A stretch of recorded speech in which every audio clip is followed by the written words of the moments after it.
Wyking Garrett, representing CEO Africatown Community Land Trust, also member of Race and Social Equity Task Force, and here to support the immediate transfer of the Fire Station 23 to Byrd Barr Place and the Central Area Senior Center to the ownership of the Central Area Senior Center organization.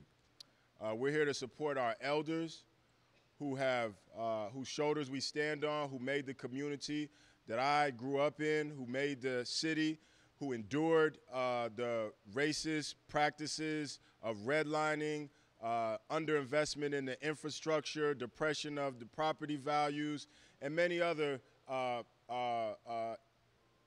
transgressions which we hear much talk about writing today. In other words, we hear about shared prosperity, we hear about race and social justice initiatives, we hear about equitable development. And we know that the root word in equitable is equity, and equity means ownership. And so for a community to have more equity, we need more ownership. And the community institutions that have served our community for these years need to be under the community control and ownership.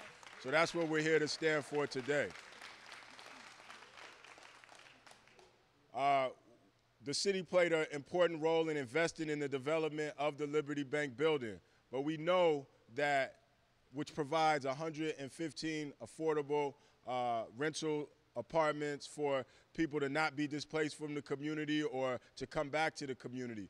But we know that because when the lines opened up, thousands of calls came in for this scarce resource, and we need to create more opportunities, and not just for the housing, but for the space of social well-being, of support networks, of community. And you judge a society and a civilization by how they treat its elders as well as its children. And in this city, with this much resources, this much education, it's a shame that we should be having to struggle for our elders to have space to be well. And lastly, I would also like to add that the former Fire Station 6 on 23rd and Yesler, which when the new fire station was built, displaced a very important youth and cultural program, the Rites of Passage experience at camp.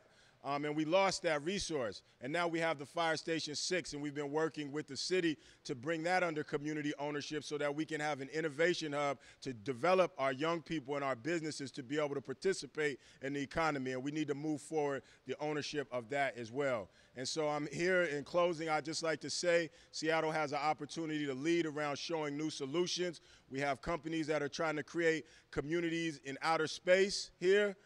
And we need to be able to create space right here for our elders in our community. If this is going to be a world-class city, we should have a world-class African-American community, and part of that includes making and creating and maintaining space for our elders and our services that are important to all of our community members. Thank you.